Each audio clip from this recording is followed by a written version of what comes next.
আসসালামু আলাইকুম। আজকের ক্লাসে তৃতীয় শ্রেণীর গণিত বইয়ের ৪৪ পাতায় যে অঙ্কগুলো আছে সেই অঙ্কগুলো করে দেখাবো। দেখো ৪৪ পাতার প্রথমে ১ নম্বরে আছে খালি ঘর পূরণ করি। এখানে যে খালি ঘরগুলো দেখতে পাচ্ছ খালি ঘরগুলো পূরণ করব। দেখো ১ নম্বরে আছে ৪ গুণ ৬ এর উত্তর ৪ গুণ ৫ এর উত্তরের চেয়ে কত বেশি? ভালো করে খেয়াল করো। বলছে ৪ গুণ ৬ এর উত্তর ৪ গুণ ৫ এর উত্তরের চেয়ে কত বেশি। তার মানে প্রথমটার দিকে আমাদের লক্ষ্য করতে হবে। দেখো ৪ আর ৬ গুণ করো, কত হয়? ৪ আর ৬ গুণ করলে ৪ ছক ২৪। এটা মনে মনে তোমরা যে কোনো জায়গায় করতে পারো। আর এটা দিয়ে গুণ করা হয় ৪ গুণ ৫, তার মানে ৪ ৫ ২০।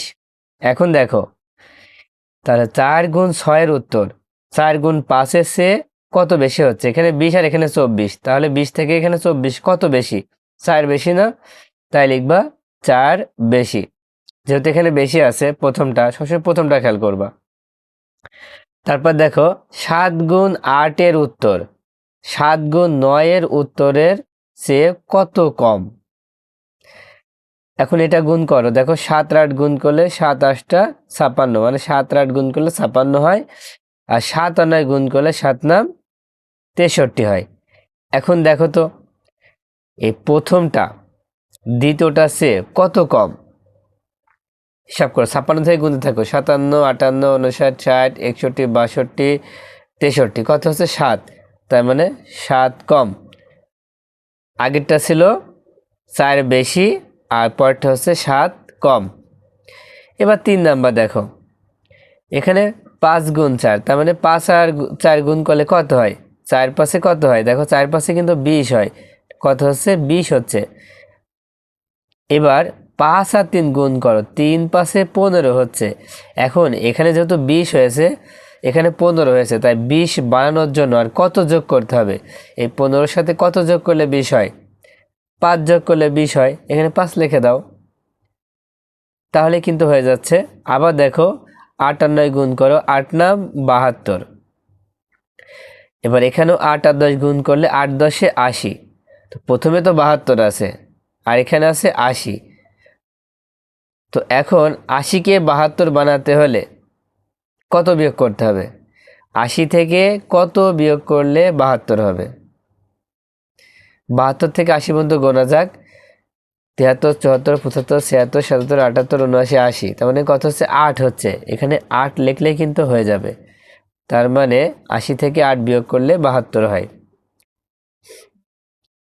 এবার ২ নম্বরটা খেয়াল করো।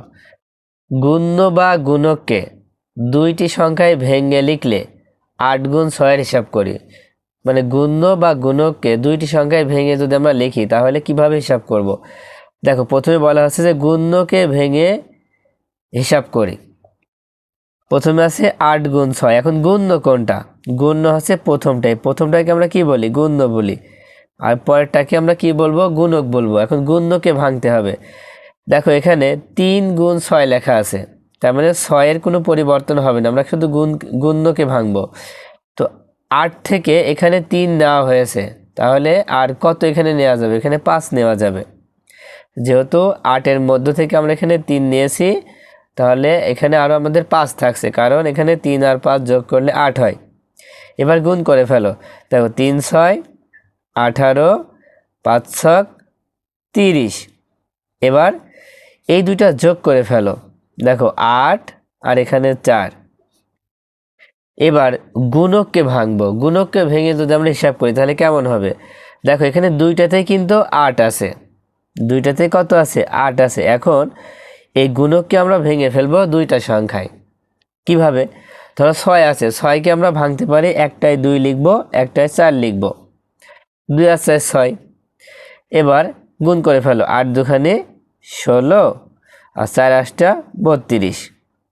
এবার ১৬ আর ৩২ যোগ করলে ৪৮ হয়। হয়েছে? দেখো খুবই সহজ। এখানে কি লেখা আছে? গুণ্য বা গুণককে দুইটি সংখ্যায় ভেঙে লিখে গুণ করলেও গুণফল একই থাকে।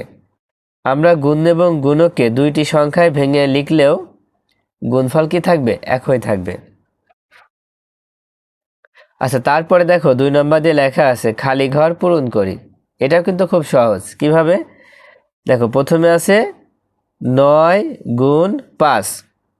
এখন খেয়াল করতে হবে প্রথমটা হচ্ছে গুণ্য আর পরেরটা হচ্ছে গুণক। এখানে কোনটা ভেঙেছে? দেখো, এটা হচ্ছে গুণ্য, এটা হচ্ছে গুণক, এটা হচ্ছে গুণ্য, এটা হচ্ছে গুণক, তার মানে গুণ্য ভেঙেছে। যেহেতু প্রথমে গুণ্য থাকে, তাহলে গুণ্য ছিল 9, 9 থেকে নেওয়া হয়েছে 5, তাহলে আর কত বাকি থাকছে? এখানে 4 বাকি থাকছে, কারণ 5 আর 4 যোগ করলে 9 হয়।